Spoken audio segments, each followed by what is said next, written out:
ajukesi taimekesi. Ja selleks on meil täidetud kassett.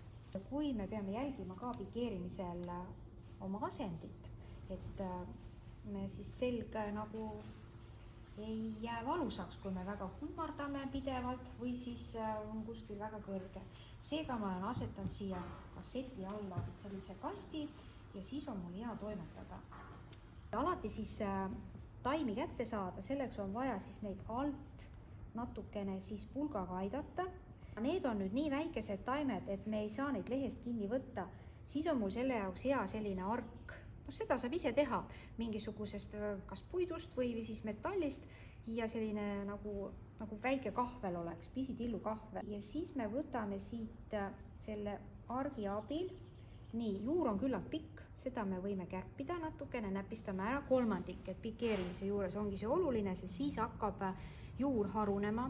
Jälle augu ja paneme, enne ei tohi auke täis teha niimoodi, sest siis nad kuivavad ära ja pärast, kui me asetame taime, siis on ära kuivad. Auk peab olema piisavalt suur. Nii, ja nüüd on kaks võimalust, kuidas moodi me taime kinni vajutame. Klassikaline võte on see, et ma panen 45 kraadi nurga all ja vajutan ta niimoodi vastu taime.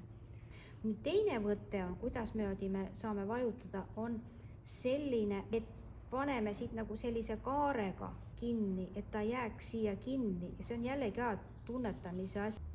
Lahti tehtud, selle taime nimi on kaenal lõhiskellukas, see on pisikene taim, et sarnased on lobeeliad, sarnased on petuuniad, milliseid siis on ka niimoodi nagu kahe idulehelised või idulehega pikeerimisel, no siit juba üks päris leht hakkab ka tulema keskelt, et idud lehed, paneme ta siia kinni ja aitab siis vajutada niimoodi kinni, ja, või siis jälle sellise nurga all. Põhiline on see, et ta jääb kinni ilusti.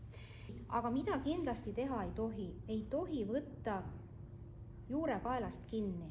See on sama asi, kui tunda ennast, et keegi tõstab sind või ennast niimoodi kaelast kinni hoides ja tõstab ja vajutab, sest need juhtsooned seal on nii peenikesed, et need siis saavad vigastatud ja kui nad saavad vigastatud, siis nad enam ei lähe kasvama, ta muljub nad ära, sooned kinni ja taim sureb ära. Sellepärast tuleb hoida lehest kinni.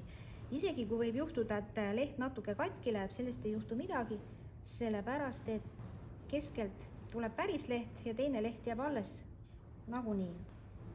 Jälle. Ja peenikesi taime on ikkagi mugavam niimoodi selle 45 kraadiga panna siia, et vajutada siis jälle taim sisse 45 kraadi ja otse, nii et tunnet taime vastu läheb ja siis pärast siis lükkab siis pulga abil selle augukese kinni.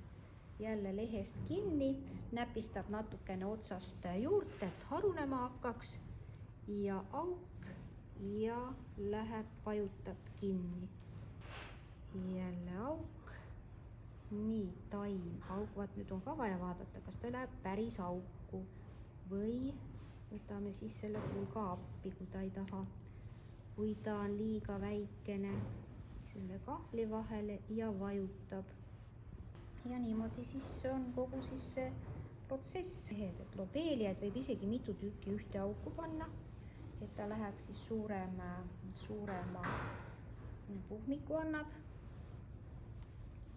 Aga selle võtame siis üksinda, see kasvab päris jõudsasti, et esialgu on küll väiksed, aga hiljem on siis suuremad ja ilusamad. Nüüd terve selle kasseti täis keerinud, siis on kastmine. Nüüd on erinevad võimalused.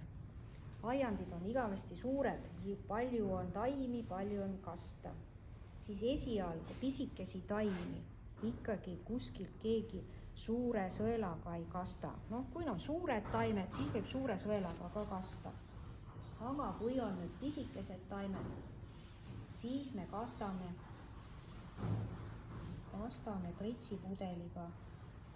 Kastan siit juba ära selle jao. Ja augud kinni ilusti. On hea ka, kui taim jääb keskele, võimalikult keskele, aga see tuleb harjutamisega. nii, ja siis on need niimoodi väikest viisi paneb idulehtedeni ja mul ta jääb ilusti idulehtedeni. Et vajutab siis, jah, vaata, siin on pulga abil pandud, need jäid natukene kõrgemale, et neid, aga pärast need idulehest kinni hoides, siis said ikkagi paremini. Ja nüüd, noh, kui ma vaatan, et see on natukene kõrgem, siis ma võin ta ikkagi võtan välja, ma vaatan, et ta ei olnud päris hästi mulle meeldida. Nii, panen ta uuesti. Et kontrollin, kas ta mulle meeldib. Siin on ka see esimene, mis sai. Tundub, et ta on natukene kõrgem, ma ei ole sellega rahul. Ma võtan ta välja, hobestan selle ära, kassetiaugu ja vaatan, panen uuesti,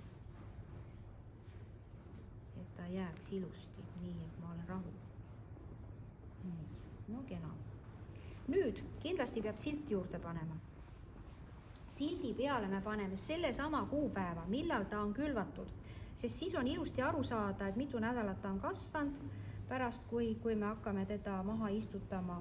Mitte seda kuupäeva ei pane, mis päeval me siis pikeerisime. Et siin on siis 17.